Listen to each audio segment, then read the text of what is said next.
अगर आपको ये कहानी पसंद आए तो प्लीज चैनल को सब्सक्राइब, वीडियो को लाइक, शेयर, कमेंट जरूर करें।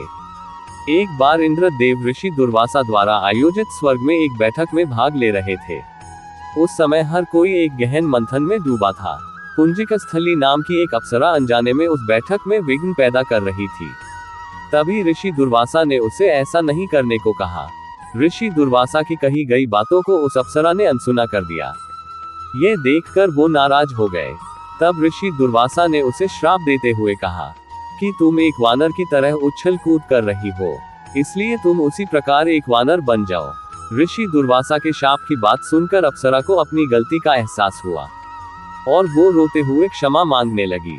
अप्सरा ने ऋषि दुर्वासा से कहा कि हे ऋषि, मुझे क्षमा कर दे।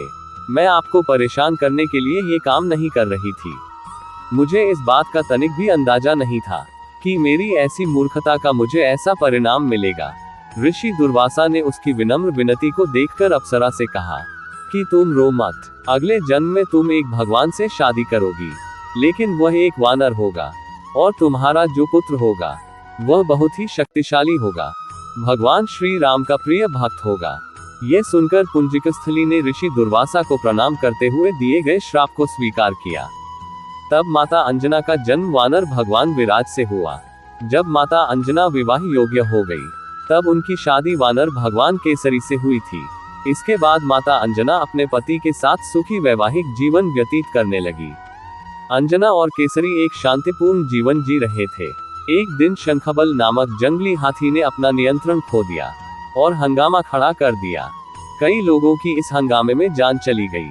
कितने ऋषि इस वजह से अपना अनुष्ठान पूरा नहीं कर सके।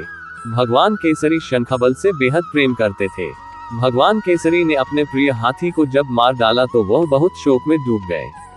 यह देखकर संतों ने उन्हें यह वरदान दिया कि तुम्हारे घर एक बच्चा जन्म लेगा जो बहुत ही शक्तिशाली और हवा की शक्ति और गति के बराबर रहेगा।